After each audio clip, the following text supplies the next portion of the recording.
Ողջույն 24-ի եթերում հետագիծն է եւ ես Նարեկ Գալստյանն ու այս պահին ես հյուրընկալել եմ Ազգային ժողովի նախկին պատգամավոր Արևելագետ Գոռ Գևորգյանին, պարոն Գևորգյան, ողջունում եմ եւ շնորհակալ եմ շատ հրավերս ընդունելու համար։ Պարոն Ձեզ ես եմ շնորհակալ։ Պարոն Գևորգյան, սկսենք երևի թե նախամայիսինյան եւ հետմայիսինյան այսպես իրադարձություններից, երբ որ որոշ վերլուծաբաններ ու փորձագետներ իշխանությունների կողմից նկատեցին մեծ հայերենական պատերազմի հայաստանյան կամ հայկական հատվածի մասնակցությունը արժեզրկելու քարոզչական գիծ։ Սա վերաբերվում էր թե հանրային հեռուստաընկերությունում ընթացող քննարկումներին եւ թե Փաշինյանի այն ուղերձին, որտեղ նա չգործածեց մեծ հայերենական պատերազմի եզրույթը, այլ գործածեց երկրորդ աշխարհամարտ եզրույթը։ Կա կարծիք, որ սրանով փորձում են օտարել մեր ժողովրդին մարդկության պատմության ամենաարյունալի պատերազմի մեջ հաղթանակած կամ դերակատարություն ունեցող ժողովրդից, որը ենթադրում է նաև որոշակի այսպես քողարկված հակառուսականություն։ Համաձայն եք այս գնահատականը կամ ընդհանրապես ինչպես գնահատեք տեղի ունեցածը։ Նախ ձեր հարցը մեծ հաշվով տեղավորվում է ամբողջությամբ մի սահմանան մեջ, որը կոչվում է պատմության կեղծարարություն կամ առհասարակ պատմության ուրացում։ Հիմա սովորաբար հանրային եթերից, երբ պատմական իրադարձությունների վերաբերյալ մեկնաբանվում կամ հնչում է այլ կարծիք, որը ըստ էության հակասում է պատմական ճշմարտություններին, իսկ հայերենական մեծ պատերազմը եւ նման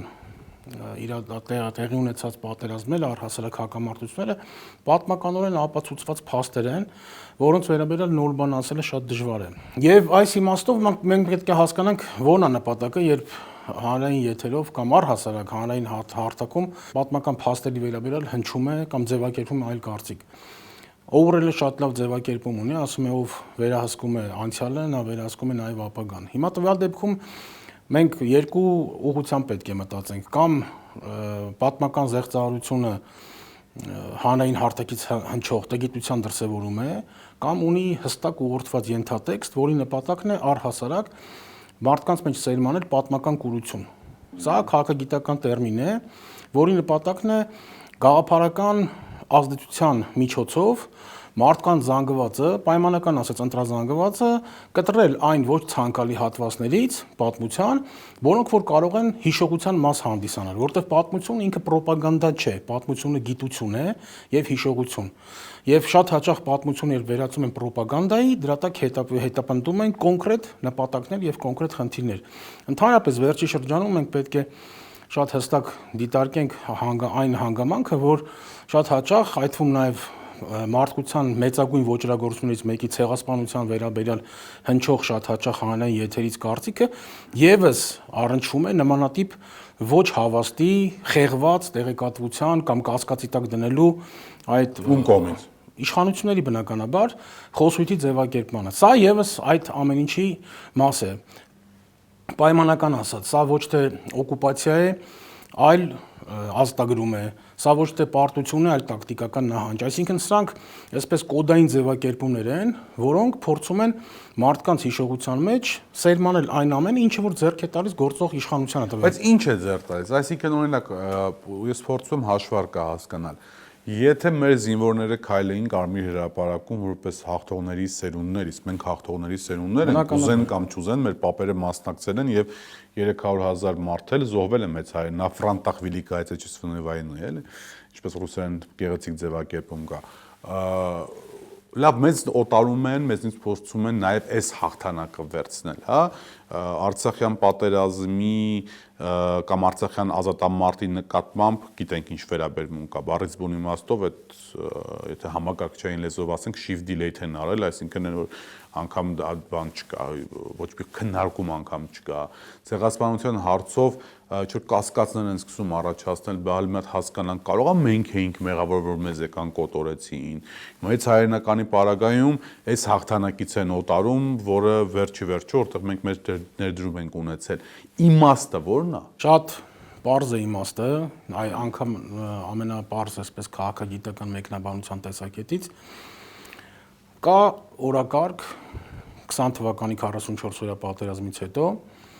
բայց նախքան օրակարգին անցնելը պարզապես մի հատ հստակ բան հասկանանք։ Գոյություն ունի պարտվածի սինդրոմ, պարտվածի բնազդ, որի մեջ գտնվում է ապատիկ տվայտանքների մեջ գտնվող մեր հասարակության մի հատվածը։ Վախի խորը զգացում։ Իմիջիալոց սա բնորոշ չէ միայն տվյալ դեպքում Հայաստանին, հայ բնակչությանը, սա նաև աշխարհի տարբեր հատվածներում է եղել, ասենք արաբա-իսրայելական պատերազմից հետո, օրինակ 48-49, 67 թվականի ամբողջ արաբական աշխարհում միֆ էր տարածվել, որ Իսրայելը անպարտելի է։ Հիմա այս ինչի միֆ, մեծ հաշվով էպես էր։ Հա, բայց 73-ին արաբները հակառակը ապացուցեցին եւ կոտրեցին այդ կարծրատիպը։ Եվ սա բարոյապես շատ մեծ ոգեշնչող երևույթ էր։ Հիմա այս պարտված բնազ սինդրոմից, բնազդից ոնց դուրս գա ժողովուրդը։ Կամ դա պետք է իշխանությունների կողմից հստակ ուղղորդված ուղերձներ լինեն, որ մենք ուժեղ ենք, մենք կարող ենք, մենք հզոր ենք, ամենևին չքարոզելով պատերազմ, բացարձակ։ Մեզ պետք է ուժեղ սերունդ, մեզ պետք է ուժեղ ժողովուրդ, որպեսզի մենք կարողանանք դիմադրել մարտահրավերներին եւ այլն եւ այլն։ Լավ։ Հիմա եթե սա չի արվում, արհեստականորեն պահպանվում է մի կարգավիճակ, մենք վտանգված ենք, մենք գտնվում ենք ճնշման ներքո, էլի նույն պատմական այս կեղծարարության կամ պատմական իրողությունները խեղելու գաղափարախոսական հորձանուտի մեջ մենք սա պետք է դիտարկենք։ Ինչու, որպեսզի անընդհատ վախի մթնոլորտ լինի։ Ավելին ասեմ, 20 թվականից հետո կարծեք թե այսպես ոչ հստակ երևացող երկու քաղաքական ուղղություններ ձևավորվել, որը կար նաև Բրիտանիայում ժամանակին երկրորդ աշխարհամարտից առաջ, որը էլի մեծ հաշվով կեղծ ուղղություն է։ Չեմբերլենյան ուղղությունը նկատի ունեք։ Այո, խաղաղության ուղղություն եւ պատերազմի ուղղություն։ Ես չեմ կարծում, որ Հայաստանում այսօր գտնվի գետ 1 բանական մարդ, որը պատերազմ ցանկանա կամ ասի, որ մենք պատրաստ ենք պատերազմելու։ Այսինքն սա ինքնին արդեն կեղծ օրակարգ է, եւ հետեւաբար ինչի մենք չենք կարողանում անենք հնարավոր է, այսինքն իշխանությունը ինչի չեն անում համապատասխան ուղերձներով հնարավոր է հասարակությանը այս թմբիրի, պարտվածի թմբիրից դուրս բերելու համար։ Շատ པարզ պատճառով, պարոն Գևորգյան, թույլ տվեք այս անգամ ես այդ ձեր ռետորական հարցադրմանը փորձեմ պատասխանել, որովհետև պարտված իշխանությունը, եթե փորձի տուրք տալ երկրում պայմանական ասած ազգային պետական նոր զարթոնքին, ապա այդ ազգային պետական նոր զարթոնքը իր առաջին հարվածը ուղղելու է ոչ թե արտաքին թշնամու դեմ, այլ իր առաջին հարվածը ուղղելու է այն իշխանության կամ այն ռեժիմի դեմ, որի օրոք ինքը կրել է սարսափելի ծանր ու կասկածներով լի պատճառների մասն եմ ասում, կասկածներով լի պատերազմ։ Այսինքն մենք փաստացիորեն ստացվում է, որ կեղծում ենք պատմական իրողությունները լեգիտիմացնելու համար իշխանությունը եւ նաեւ լեգիտիմացնելու համար նրա վերարտադրվելու մոտիվացիան։ Ես մոտավորապես այդ տրամաբանության մեջ եմ խնդրում։ Սա աղետ է եւ սա ողբերգություն, ինչու, որովհետեւ մենք պետք է հասկանանք, որ հայ բնակչության ոչ բոլոր հատվածներն են կամ ոչ ամբողջական մի ստվար զանգվածն է կարողանում օգտվել պատմագիտական տարբեր տեսակի տեղեկատվական կայքերից եւ այլն։ Պարտավորել չի եւ հետեւաբար նայում են առաջին հանրայինը։ Իսկ առաջին հանրայինում եթե հնչում են ձևակերպներ, որոնք չեն համապատասխանում պատմական իրողությանը, սա արդեն նշանակում է, որ այդ մարդկանց վրա կա հստակ ազդեցություն։ Այո։ Եվ այդ մարդը պարտավոր չի զանգի պատմության ինստիտուտ եւ հարցում կատարի, օրինակ, այս բանը այսպես է եղել, թե այս բանը այնպես չի եղել։ Նայում է ահանային եթերից հնչում է պետական այսպես ասած խողովակով կարծիք եւ ինքն իր մեջ մտածում է որ դե թե ասում են ուրեմն սա իրողություն է։ Ես 3 փոքր հոդված էի գրել վերնագիր հետեւյալն է որ Նիկոլ Հայաստանում իրականացնում է դենացիոնալիզացիա, քանի որ խուսափեցի դենացիֆիկացիա տերմինից, որը գիտեք երկրորդ աշխարհամարտից հետո ՕՍԻ անդամ երկրների նկատմամբ էր կիրառվում, այսինքն այդտեղ հանուն մարդկության բարօրության էր այդ ամեն ինչը տեղի ունենում, հետո վերադարձավ դենացիֆիկացիա տերմինը արդեն Ռուսաստանի կողմից Ուկրաինայում ընթացող ռազմական գործողությունների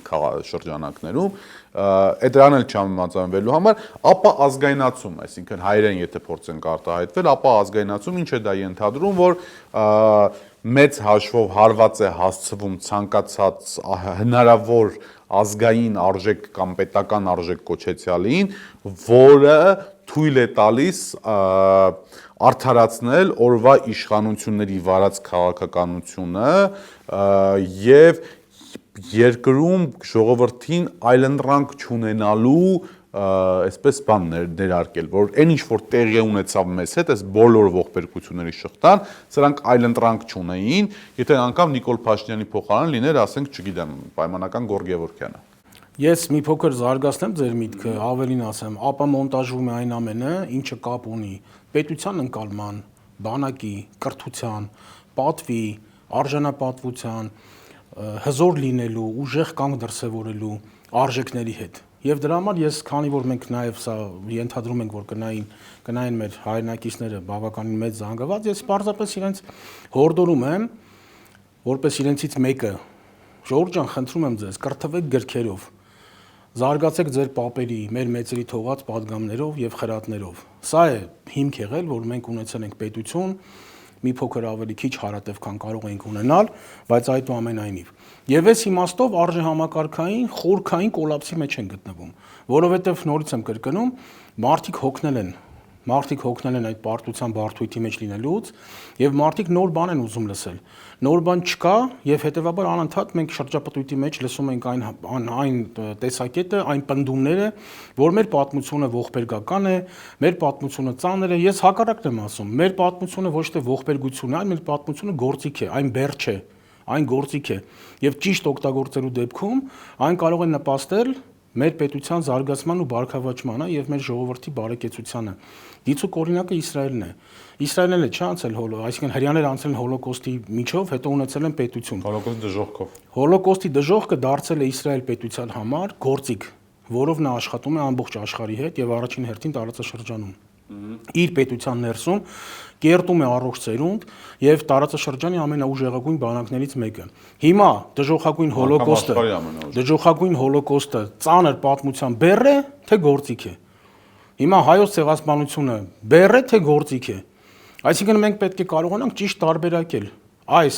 դարաշրջանում, այս ժամանակահատվածում 44 օրից հետո ամենօրյա մարտահրավերների սպառնալիքների տակ գտնվող Հայաստանի Հանրապետությունը ոնց ճիշտ դիրքավորվի օգտագործելու համար իր պատմության մեջ եղած դասերը։ Սա շատ կարևոր հարց է։ Եվ հենց սրան պետք է նայի մեր հանրությունը։ Պարոն Գևորգյան, իրենք կարողացել են հասնել նրան այդ իրենց կրթվելու նորաձևի շրջանակներում եւ մնացած այլ բաներում, որ ժողովրդին կարողացել են անգամ ինչ որ մի հատվածի առնվազն ներշնչել, որ մեր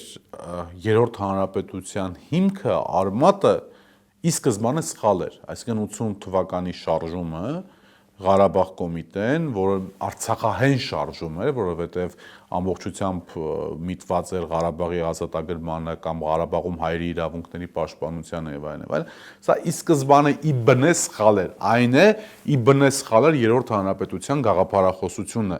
Եթե երրորդ հանրապետության քաղաքական ինքնությունը ի սկզբանե սխալ էր, իրենք առաջարկում են մի ինքնություն, որը բացառապես տեղավորվում է իրենց այդ հարկատուն հերոս է տրամաբանության մեջ, այսինքն Հայաստանը վերածվում է մի տարածքի, տնտեսական մի տարածքի, որտեղ մարդիկ աշխատում են, ուտում են, քնում են, բայց զուրկ են որևիցե ամբիցիաներից։ Հիմա հարցս հետեւյալն է. արդյոք տարածաշրջանում կարող է լինել Հայաստան պետություն, որը բնական մրցակից չի լինի տարածաշրջանի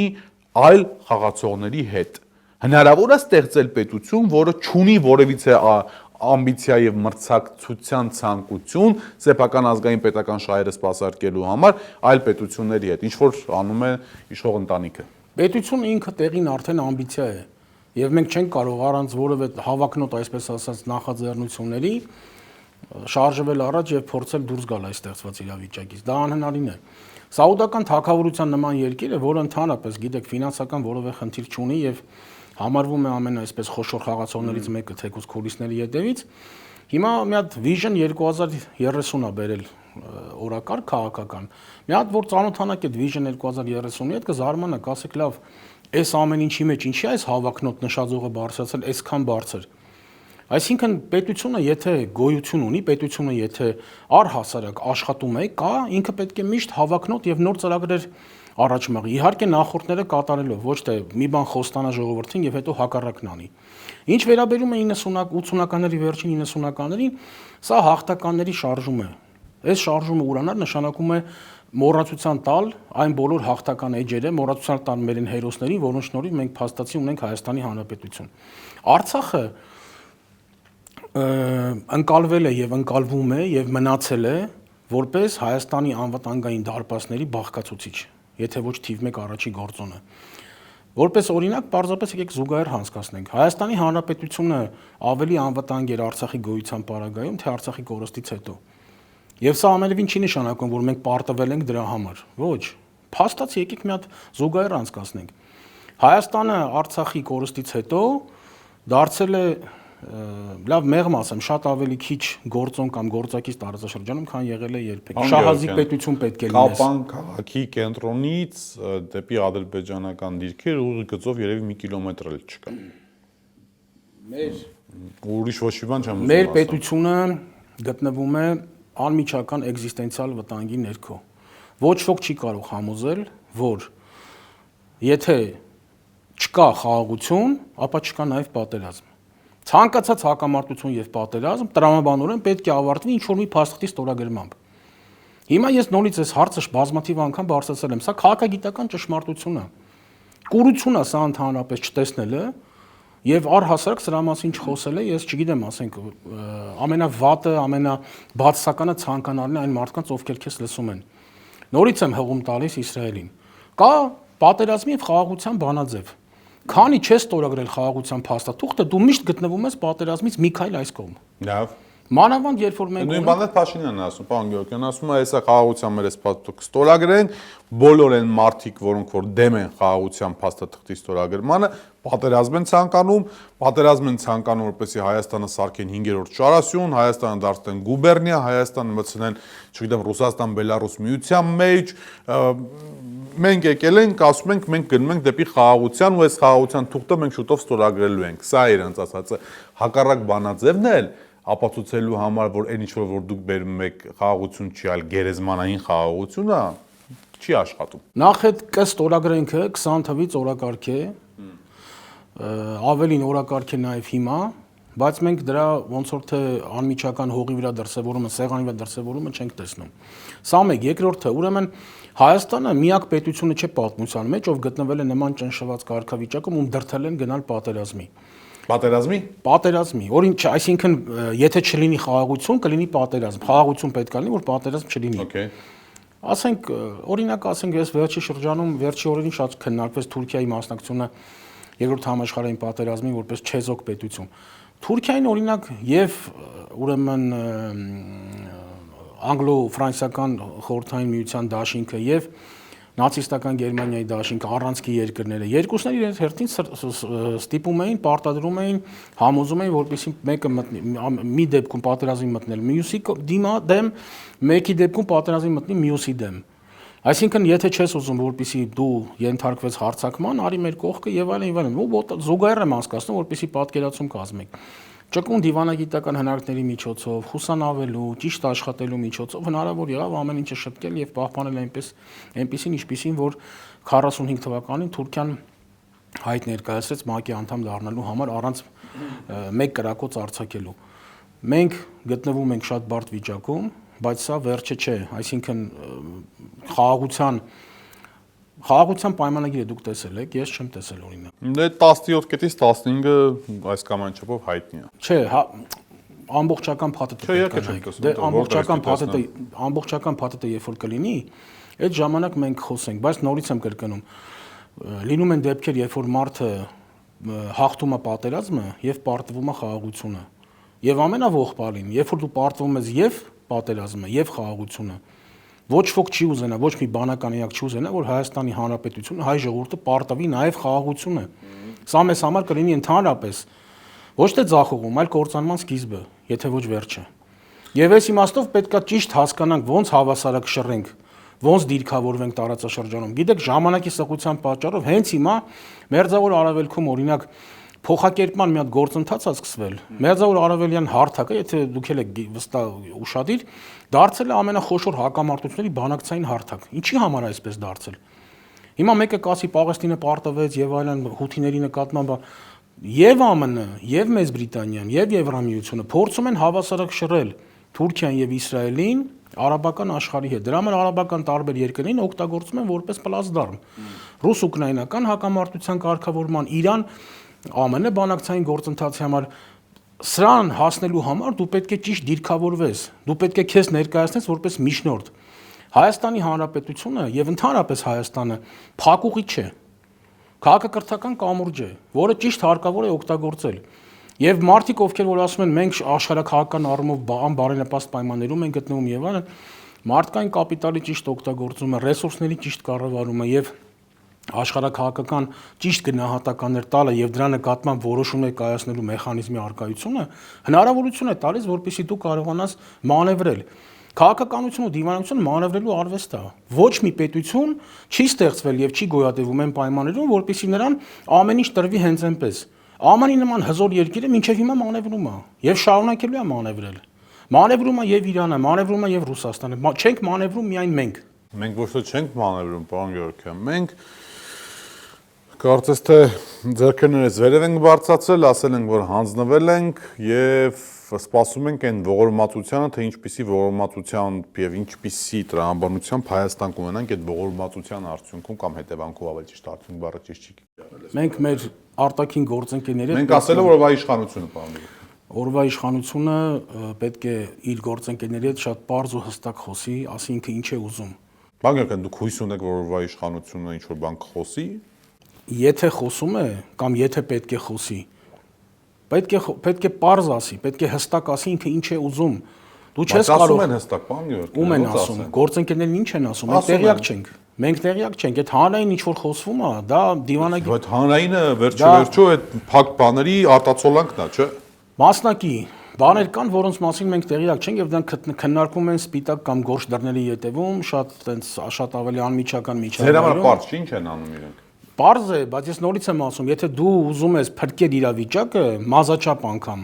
դու պետք է կարողանաս քո գործընկերների, պարտներների հետ պարզ խոսես։ Ում են։ Իրենք ուրիշ բան են անում, պարոն Գևորգյան, չէ, դուք մի քիչ բան եք անում։ Այսպես լավատես եք հարցի մոտենում։ Տարածաշրջանում կա երկու ուժ, ռեալ, գետնի վրա երկու ուժ գոյություն են, Ռուսաստանի Դաշնությունը եւ Թուրքիայի Հանրապետությունը, Թուրքիա Ջումհուրիեթին։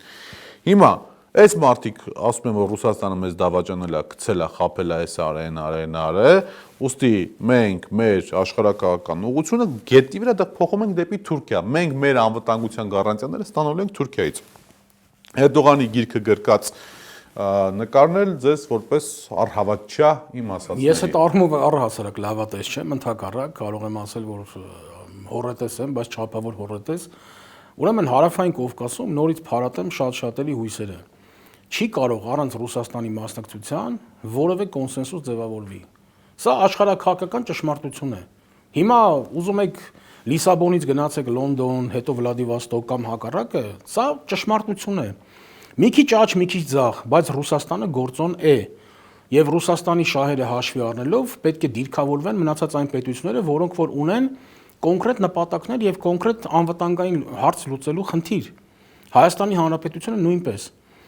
Ու նորից եմ կրկնում, վեկտոր փոխելը դա ծանրագույն առաքելություն ու բեռ է։ Տվյալ դեպքում Հայաստանի համար բեռ է։ Ես դիվերսիֆիկացված հարաբերությունների կողմնակից եմ։ Ես հավասարակշռված դիվանագիտության կողմնակից եմ։ Ես ճիշտ աշխատելու կողմնակից եմ։ Օրինակ, մարտակասի մայիսի 9-ին գնացի պարատ, դրանից ավելի դիվերսիֆիկացիա էլ որտեղ էս պետք է լիներ։ Դա դիվերսիֆիկացիա չէ։ Եթե մեր զորախումբը չի մասնակցում այդ շքերթին, իսկ ինչի պետք է մասնակցի։ Հայ ժողովուրդը համաշխարհային պատերազմի ժամանակ տվել է, հայրենական պատերազմի ժամանակ տվել է այն ամենը, ինչ կարողացել է։ Իր փոքր թվականակի հանդերձ համեմատ տվել է ահռելի քանակության զոհեր, չհաշված հերոսների, չհաշված մարշալների ու գեներալների։ Սա մեր հիշողության, պատմական հիշողության անբաժան մասն է։ Սա նաև հերոսապատում է։ Սրա հիման վրա, եթե կուզեք անգամ, մենք ունեցել ենք խորհրդային տարիներին հաղթանակած սերունդ եւ մտածելակերպ, որի առհավատչան եւ արտացոլում ունեցել ենք 90-ականների առաջի հաղթանակին։ Կապիտալիզացվել է դա։ Եթե չներ համաշխարհային պատերազմում ընդհանրապես խորհրդային միության եւ դրա մեջ մաս կազմող հայ ժողովրդի հերոսամարտը, մենք չէինք ունենա նաեւ 90-ականների Արցախյան հերոսամարտը։ Հիմա սա չնկատել է եւ առավել եւս կեղծելը, սա պարզապես ուղղակի նենք վերաբերմունք է սեփական ժողովրդի, սեփական հայրենակիցների նկատմամբ։ Չի կարելի պատմությունը կեղծել։ Պարոն Գևորգյան, վերջում, հա, մեր խոսակցության, ուզում անդրադառնալ պարլամենտում Փաշինյանի պահվածքին։ Մի կողմից իհարկե նա բոլորիս եւ յուր տիկնոջ հետ ասում է, որ պետք է կրթվել, որ մենք բոլորս այսպես շատ տգետ ժողովուրդ ենք, մենք մեզ պիտի փոխենք եւ այլն եւ այլն։ Մյուս կողմից խորհրդարանում նա այդ նույն շարժման տրամաբանության մեջ, ասենք, ընդդիմությանը համբալ է ասում ու այդպիսի գեղեցիկ քաղաքակիրթ ձևակերպել, սա այն մեկն է բազմաթիվ էպիտետներից, որով նա խոսում է։ Քանի որ դուք այդ պարլամենտում եղել եք, ես ուզում եմ հասկանամ, էլի,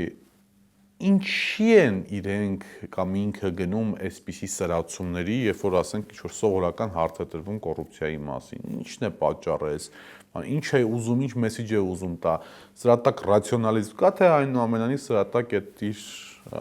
բռնկվող եւ չկանխատեսելի բնավորությունն է։ Ձեր հարցի երկրորդ մասը շատ ավելի, այսպես ասած, թիրախավորված է։ Հարցը ինչ հարց է, ինչին է վերաբերվում այդ հարցը։ Եթե հարցից հետո մարդը ընկնում է այդպիսի ցնցումների մեջ, կոռուպցիայի վերաբերյալ, նշանակում է, որ այդ հարցը մարդուն իր հունից, իր չափերից հանել է դուրս։ Հետևաբար այդ հարցի վերաբերյալ ընկալումը միանշանակ չէ կառավարության ղեկավարի կողմից, առ այն, որ մենք պայքարում ենք կոռուպցիայի դեմ, չկա կոռուպցիա կամ կա կոռուպցիա, բայց դրա դեմ էֆեկտիվ պայքար է գնում եւ այլն, այսինքն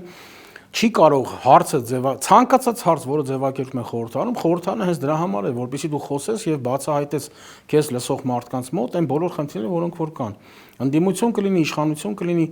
վարքագիծը ցանկացած պաշտոնյայի, մանավանդ պետության ղեկավարի անթույլատրելի է, անթույլատրելի։ Դա չի էլ քննարկվում։ Հետո դուք մի բան պետք է հասկանաք, մենք այնքան խեղված, այսպես ասած, ճշմարտությունների ներքո ենք ապրում, որ մարդիկ չեն էլ մտածում։